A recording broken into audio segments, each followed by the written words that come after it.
Hey guys, today we are here at Team Sport Indoor Go-Karting at Tower Bridge to teach you some tips and tricks into how to win at your next race. So with that in mind, let's get started.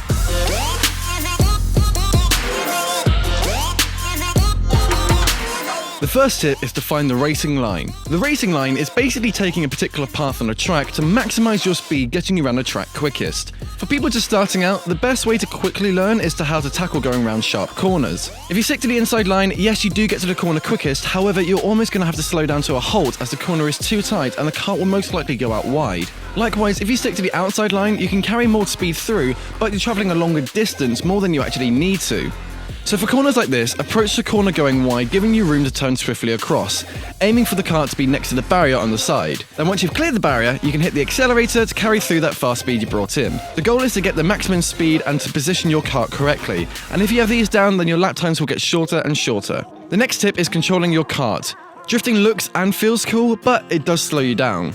If you feel like your kart is slipping from the rear, what most likely is happening is that you're braking and turning at the same time, or you've carried too much speed going into a corner, but because of the tight turn, you're making the kart slip out. Karts tend to not have that much grip, especially indoor karts. So if you notice your kart is drifting and you want to go faster, make sure not to brake and turn at the same time. What happens is that your weight distribution in the kart moves forward when you brake, and when you turn the wheel, that weight spins around the fastest as the back is now light. This causes you to drift until the car finds more grip, or the weight is returned to the rear.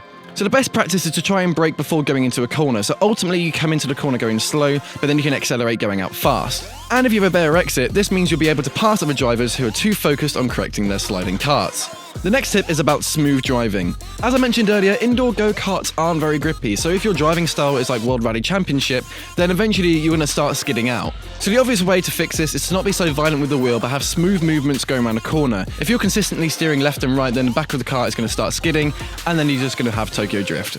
Okay, so let's talk more about the racing element, knowing when to overtake. The best rule of thumb is to look and see where the driver in front of you goes, and start to learn where the driver is positioning their kart. So choosing the correct time to overtake is key, and from this example, where he goes wide at the top will probably be the best option. This is because I know he goes out wide at the very top, giving me enough room to go down on the inside line to overtake him.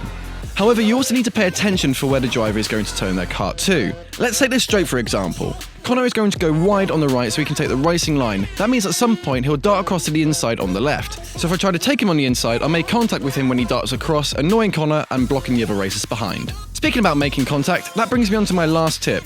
Don't make contact with other drivers.